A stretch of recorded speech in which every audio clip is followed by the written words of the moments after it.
Akkam jirtu kabajamoota fi jaalatamtoota hordoftoota biiftuu Oroo bakkuma jirtanitti nageenyi keenya kan kabajaatiif kan jaalalaa isin hagaa'u isiniin jenna. Itti aansuudhaan oduu sa'a kana qabannee dhiyaannee jirra. Hanga dhuma sagantaa kanaatti hojii turan affeerraa kenna. Kun biiftuu Oroodha keessan jajjabeeffadhaa laayikii sheer godhuu hin dagatina. Kallattimaan gara mata duree oduu amma qabadheetti yeroo dabru oduun jalqaba. Warraaqsi ogeeyyii fayyaa Itoophiyaa akka guutuu Itoophiyaatti lagannaa hojii marsaa lammaffaa waamee jira. Guutuu odeeffannoo kanaa qabadhee jira isin biraan gaha. Oduun itti aanu mootummaan Itoophiyaa mallaqaa namoonni baankii kaayatanii hayyama namoota malee akkaawuntii isaanii irraa baafataa jiraachuu odeeffannoo maddeen garaagaraa irraa ba'an ibsanii jiru. Mallaqni namoota miliyoona hedduu lakkaa'amuu fi baatii sadii fi osoo hin sochiin baankii ture mootummaan baasee itti fayyadamuuf kan fudhataa jiru ta'uu beeksisee jira. Dabalata odeeffannoo kanaa qabadhee jira. Oduun itti aanu loltoota mootummaatti fi waraana bilisummaa Oromoo gidduutti Oromiyaa bakkoota garaagaraatti gaggeeffamaa jiru. Akkuma itti fufetti jira. Waraanni bilisummaa Oromoo har'as injifannoo argadhee jedhee jira. Gama biraatti waraanni bilisummaa Oromoo humna haaraatti banatti fufteedhaan bakkoota garaagaraatti eebbisaa turee jira. Har'as bakkoota garaagaraatti humna haaraa yeroo dheeraaf leenjisaa ture sirna ho'ane eebbise jedhee jira. Dabalata isallee qabna. Oduu biyya alaatiin baqattootaan wal qabatee Ameerikaatti imaammanni haaraan qophaa'aa jiraachuun beekamee jira. Imaammanni haaraan bahaa jira jedhame kun baqattoota Ameerikaarraa ari'amuuf itti karoorfameef furmaata ta'uu danda'a jedhamee jira. Dabalata odeeffannoo kanaa qabadhee jira. Guutuu oduu wajjinaan bariisoo ganamooti. Guutuun oduu akka itti aanu kanatti wal duraa duubaan isiniif dhiyaata. Ogeeyyiin fayyaa Itoophiyaa lagannaa hojii waamanii jiru. Ogeeyyiin fayyaa akka guutuu biyyattiitti baatii 8 dura lagannaa hojii marsaa tokkoffaa gaggeessanii kan turan yoo ta'u yeroo lagannaa marsaa tokkoffaa gaggeessaa turanitti gaafileen keessan isiniif deebi'a jechuudhaan gara hojiitti kan deebi'an yoo ta'u erga hojiitti deebi'anii booda gaafileen isaan dhiyeessan haala jedhameen deebii kan hin argatinii fi yoo xiqqaate baatii 8tiif obsaan deebii eeggataa turanis deebii argatuu hin dandeenye amma abdii kutatuudhaan lagannaa hojii marsaa lammaffaa akka guutuu biyyaatitti waamanii jiru. Warraaqsi ogeeyyii fayyaa ibsa baaseen ogeeyyii fayyaa lagannaa marsaa lammaffaa kana irraa hafanii fi rakkoo kana booda isaan irratti dhaqqabuu fi yookaan immoo rakkoo isaan mudatuu danda'u irratti gargaarsa kamiyyuu taasisuu fi akka hin dandeenye akeekkachiisee jira. Ibsa kanas kan baasee fi ogeeyyiin fayyaa tokko tokko wantoota adda addaa haala adda ta'een kan argatan waan jiraniif lagannaa hojii waamametti makamuu irraa harkifatuu danda'u jechuudhaan shakkii waan qabuuf jedhamee jira. Gama biraatiin immoo lagannaan cinaan bara dabre ogeeyyiin fayyaa taasisan dabalii mindaa akka guutuu biyyattiitti hojjettoota mootummaatiif taasifamee fi bu'uura jedhamee jira. Kun akkuma jirutti ta'e gaafiin ogeeyyiin fayyaa dhiyeessan hedduun deebii quubsaa osoo hin argatin kan hafan jiru jechuudhaan ogeeyyiin fayyaa haala waliigalaatiin lagannaa hojii marsaa lammaffaatiin gara lagannaa guutuutti itti seenuu fi karoorfatan jedhamee jira. Warraaqsi ogeeyyii fayyaa kun gaafilee 12 mootummaaf kan dhiyeesse yoo ta'u mootummaan immoo gaafilee kanaan wal qabatee ogeeyyii fayyaatiin yookaan bakka bu'oota ogeeyyii fayyaatiin walitti dhufuudhaan waliin mari'atanii waliigaluudhaan adda baanee jechuudhaan muummichi ministeera Itoophiyaa beeksisee ture.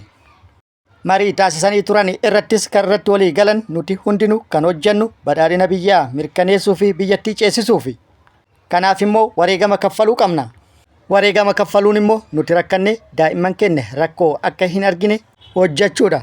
Kanaaf immoo rakkoo jiru baadhannee Itoophiyaa haa ceesifnu jennee waliigallee adda yaane jechuudhaan muummichi ministeera Itoophiyaa dubbatee jira. Kana jechuun gaafii keessanii fi deebii hin eegnaa waan jedhe fakkaata ta'ullee mariin haala kanaan gaggeeffame muummicha ministeeraa wajjin waliin irratti galame hin jiru yookaan kan taasifne hin turre jechuudhaan yeroo sanitti haalanii turan.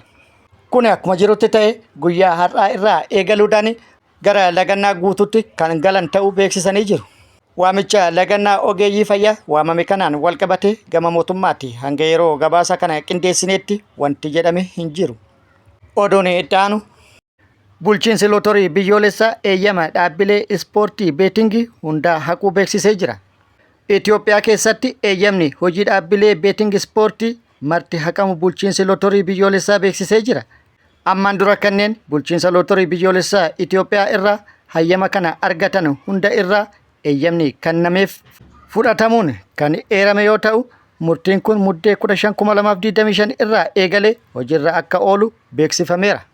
Murteen kun ajaja mootummaa hordofuun kan kenname yoo ta'u dhaabbilee beeting ispoortii hojiirra jiranii fi akkasumas kanaan dura hojiirraa dhaabbatan hunda irratti hojiirra oola jedhamee jira. Kanaan dura dhaabbilee kanneen irratti saamicha birrii biiliyoona 100 olii raawwatan jechuudhaan himanni irratti dhiyaataa kan ture yoo ta'u, mootummaan namoota saamicha kana raawwatan jedhe akka to'annaa jala oolches beeksisee ture. Oduun itti aanu kun oduu akkaan oduu ammeet yookaan immoo breaking news. Inni kunis mootummaan bilxiginnaa mallaqa namoonni amaanaadhaan baankii kaa'atan hayyama isaanii malee akkaawuntii namoota irraa baafachuun yookaan fudhachuun saamicha raawwatu maddeen odeeffannoo garaagaraa gabaasanii jiru. Namoonni mootummaan mallaqa isaanii akkaawuntii isaanii irraa fudhate yeroo gaafatanitti sodaachisaa fi akeekkachiisatu isaaniif kenname jedhamee jira. Mootummaan mallaqa kana baankii keessaa erga baafatee booda meeseejiin gara baankiitiin abbootii qabeenyatitti ergamuun mallaqni ba'uun kan itti himame yoo ta'u, abbootiin qabeenyaa meeseejiin isaan dhaqqabe yookaan dhaamsi baankiirraa isaan dhaqqabe gara baankii imaluudhaan yeroo waa'ee mallaqa isaanii gaafatan mallaqa akka mootummaan baafate itti himan. Maaliif jedhanii yoo gaafatan baatii 3 fi mallaqa keessan hin sochoofne waan ta'eef mootummaan mallaqa kana itti barbaada waan ta'eef ittiin hojjetuuf baasee jira jechuudhaan itti himamuun abbootiin qabeenyaa dubbatanii jiru. Mootummaan mallaqa miliyoonaan lakkaa'amu kan namoonni kaa'atan fudhatuun erga beekamee booda akka ragaan maddeen odeeffannoo garaagaraa irraa ba'an ibsanitti mallaqni namoota 52 hanga 58 kan fudhatame ta'uun mirkanaa'ee jira. Namoota mallaqni isaanii akkaawuntii isaaniitirraa mootummaan fudhate tokko keessaa namni tokko yaada maddeen odeeffannooti kenneen akka ibsetti akka jedhetti mallaqa herreega cufaatiin baankii kaawwame kan maatii tokko birrii miliyoona 230 mormiin irratti waan jiruuf mana murtee deddeebi'aa waan jirruuf baatii 9 dabreef hin sochoone. Yeroo dhiyoommoo mallaqni kun bahu meeseejiin nagahee jira. Mallaqni kun akkamitti bahe? Warra mormii waliin gaggeessinutu mallaqa kana baasee jedhee mirkaneeffachuuf yeroo dhaqee gaafatutti namoota akka kiyyatti mallaqni irraa saamame 3 argee jira. Namoota 3 wajjin ta'uudhaan wanti raawwatame kun nu ajaa'ibsiisun. Gara maanaajara baankitti deemnee yeroo gaafannutti maanaajarri baankii gara waajjira itti guddaatti nu erge. Yeroo waajjira ol'aanaa dhaqnee gaafannetti waajjirri ol'aanaan mallaqa keessan mootummaan waan itti hajameef baasee jira jechuudhaan itti himame. Mootummaan mallaqa keessan kana kan fudhateefis isin waan itti hojjetaa hin jirreef ittiin hojjetuuf itti hojjennee immoo isiniif dhala parsantii 25 isinii herreeguuf jechuudhaan itti himame. Kana boodas isin kana qaama tokkottillee akka hin himne dhoksuu qabdan yoo kan hin dhoksine taate yoo kan dubbattan taate mallaqa keessanis hin argattan jechuudhaan nu doorsisan jedhee jira. Kana boodas foormii dhiyeessuun mallaqa keenya dhala parsantii 25tiin mootummaaf liqeessine jechuudhaan foormii nu guuchisisan jedhee jira. Ta'ullee guyyaa mallaqni itti ba'ee fi guyyaan nuti mallatteessine garagara akkasumas mallaqni keenya nu deebi'aaf hin deebi'u waan jedhu wanti adda baafannee fi wanti beeynu hin jiru wabii tokkollee hin qabnu. Sababni isaas mallaqa akkaawuntii keenya irra jiru hayyama keenya malee baasuun waan hin danda'amne ture. Eega ta'e booda immoo mallaqni keenya nu deebi'a waan jedhu irratti wabii hin qabnu jedhee jira. Gara biraatiin immoo hoogganaan baankii tokko akka jedhetti miliyoona 200 ol baankii kaa'amee fi baatii 3 dabraniif hin socho'in.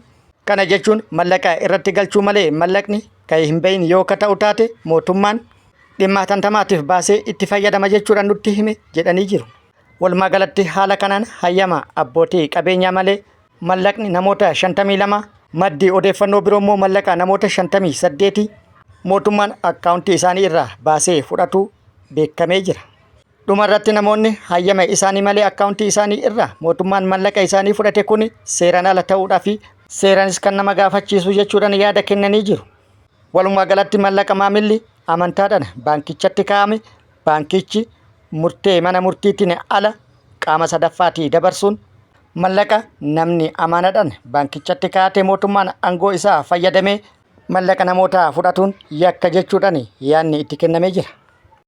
Oduun itti aanu oduu oolmaa Oromiyaati. Oduu oolmaa Oromiyaatti lolli loltoota mootummaatti waraana bilisummaa Oromoo gidduutti deemu akkuma itti fufetti jira. Waraanni bilisummaa Oromoo har'allee haleellaa humnoota mootummaa irratti raawwatuun miidhaa guddaa dhaqqabsiisuu beeksisee jira. Haleellaa bakka tokkotti loltoota mootummaa irratti raawwatee loltoota mootummaa hedduu madeessee heddummaa addunyaa kanarraa godaansuun walumaa galatti loltoota mootummaa 27 harkaan qabee jira. Humnoonni booji'aman kunneen raayyaa ittisa biyyaatii fi humna riphee lolaa jechuudhaan mootummaan maqaa sakattaa waraana bilisummaa Oromoo jechuudhaan bobbaase Waraana bilisummaa Oromootti barbaaddee itti dhaquudhaan waraanni bilisummaa Oromoo hadhee hidhee haleellaa irratti raawwateen hedduu miidhaa irratti dhaqqabsiisuun humna raayyaa ittisa biyyaatii fi humna riphee lolaa 27 hidhannoo guutuu wajjin galii taasise jedhee jira. Gara biraatiin immoo waraanni bilisummaa Oromoo tibbana bakkoota hedduutti humna haaraa yeroo dheeraaf leenjisaa ture eebbisuu itti fufee jira. Tibbana bakkoota hedduutti humna haaraa yeroo dheeraaf leenjii waraanaatii fi leenjii siyaasaa leenjisaa ture ga'umsaan xumursiisuun sirna eebbaa bakkoota garaagaraatti raawwatee jira. Kaleef dheengaddas humna haaraa kana leenjii xumursiisuun bakkoota garaagaraatti sirna eebbaa kan raawwate yoo ta'u, har'as haaluma wal fakkaatuun bakkoota garaagaraatti humna haaraa yeroo dheeraaf leenjii garaagaraa ga'umsaan kennaafii ture xumursiisuun eebbisee kallattii kaa'uudhaan bobbaasuu waraanni bilisummaa Oromoo beeksisee jira. Tibbana humna haaraa akkan baay'ee ta'ee fi ga'umsa qabu leenjisee humna jirutti dabaluun of cimse jedhee jira. Gama biraatiin immoo loltoonni mootummaa mooraa waraana mootummaa gadi dhiisuudhaan gara mooraa waraana bilisummaa Oromoo dhufuun itti fufee jira. Haaluma kanaan Oromiyaa bakkoota garaagaraa irraa loltoonni mootummaa hedduun hidhannoo guutuu wajjin gara mooraa waraana bilisummaa Oromoo kan dhufanii fi waraanni bilisummaa Oromollee tibbana haala adda ta'een loltoota mootummaa simataa jiraachuu beeksisee jira. Oduun itti aanu oduu naannoo Tigraay irraa nu dhaqqabdeedha. Naannoo Tigraayitti hiyyummaan parsantii 70 irra dhaqqabe jedhamee jira. Lola kaabaa dura yookaan immoo lola Itoophiyaa fi naannoo Tigraay gidduutti ture dura hiyyummaan naannoo Tigraayitti parsantii 26 irra ture jedhamee jira. Akkasumas lammiileen Tigraay naannichatti parsantiin 74 kan nyaatan of danda'an ture jedhamee jira. Yeroo ammaa kanatti hiyyummaan parsantii 26 irraa ka'uudhaan 70 irra dhaqqabuun jireenya naannicha rakkoo hamaa saaxile jedhamee jira. Kun akkuma jirutti ta'e akkuma guutuu Itoophiyaatti hiyyummaan kan dabale ta'uun baatilee dabran keessa dhaabbileen garaagaraa beeksisanii turan. Yeroo dhiyoo ibsa dhaabbileen garaagaraa baasanii turaniin bara 2019 yookaan immoo muummichi ministeera Itoophiyaa gara aangootti osoo hin dhufin dura hiyyummaan akka biyyattiitti parsantii 33 irra akka turee fi yeroo ammaa kana parsantii 43 irra dhaqqabu gabaasanii jiran. Qaamoleen garaagaraa immoo yaada kennaniin hiyyummaan parsantii 46 irra gahe jedhame kun xiqqaa akka ta'etti akkasumas haalli amma biyyattiin keessa jirtuu fi hiyyummaan biyyattiin keessa jirtu baay'ee ol ka'aa ta'uu danda'a jedhanii jiru. Ammas naannoon Tigraay qaala'insa jireenyaatiin wal qabate rakkoo hamaa keessa kan jirtuu fi wantoonni hedduun mootummaa federaalaa irraa naannoo Tigraayiif kennaman hedduun kan adda citan hedduun kan hir'ifaman ta'uu maddeen odeeffannoo garaagaraa gabaasanii jiru. Bajanni mootummaa federaalaatirraa gara naannoo Tigraay kennamu hanga ammaatti naannoo Tigraay kan hin dhaqqabinii fi akkasumas boba'aan kana dura naannoo Tigraay fi litira miliyoona 15 kennamaa ture yeroo ammaa kanatti miliyoona 1 qofatu kenname jedhamee jira. Oduu biyya alaatiin imamanni baqattoota haaraan ba'aa jiraachuun himamee jira. Ameerikaatti tibba kana pirezidaantiin Ameerikaa Doonaald Tiraamp baqattoota irratti xiyyeeffatuudhaan seera jijjiiruudhaan tarkaanfii garaagaraa fudhataa jira. Tarkaanfii fudhataa jiruun namoota hayyama jireenyaa hin qabne akkasumas namoota hayyama yeroo muraasaa qaban biyyattii keessa baasuu fi hojiin hojjetamaa jiraachuu fi hojiitti seename hedduun namoota qabamaa jiraachuun himamaa jira. Haaluma kana tibba kana namoonni kuma hedduun lakkaa'aman kan qabaman ta'uu fi namoonni Itoophiyaa akka biyyattii gadi dhiisan qajeelfamni itti ba'es baay'ee ta'uun beekamee jira. Haalli namoota itti Ameerikaarraa ari'amaa jiraniin kun miidhaa fi isaan saaxiluu danda'a jechuudhaan adeemsi itti deemamaa jiru kun akka fooyya'uu fi imaammanni haaraan wixineen isaa ba'ee jira jedhamee jira. Ba'ee seeneetiidhaa fi qajeelfamee jira jechuudhaan maddeen odeeffannoo garaagaraa gabaasanii jiru. Imaammanni kun yoo fudhatama kan argatu taate baay'ee gaarii akka ta'e maddeen odeeffannoo kan himan. Qabxiileen gurguddoon imaamata kana keessatti hammataman jedhan keessaa tokkoffaa nama qabanii biyyarraa ari'uu qofa osoo hin taane kaampiin tursiisaa namoota kanaa fi qophaa'ee namoonni akka keessa turan taasisuudha. Inni biraa yookaan lammaffaan namoonni tokko tokko biyya irraa dhufanitti yoo deebi'an taate miidhaan irra dhaqqabuu danda'a. Kana waan ta'eef namoota biyyatti deebi'uu hin dandeenyeef turtiin waggaa 2 kennamee fi haalli akka mijatu osoo taasifame kan jedhu. Sadaffaan namoonni kunneen gara kaampitti erga galanii booda akka asii 2 guutan haalli akka mijatuuf kan gaafatudha.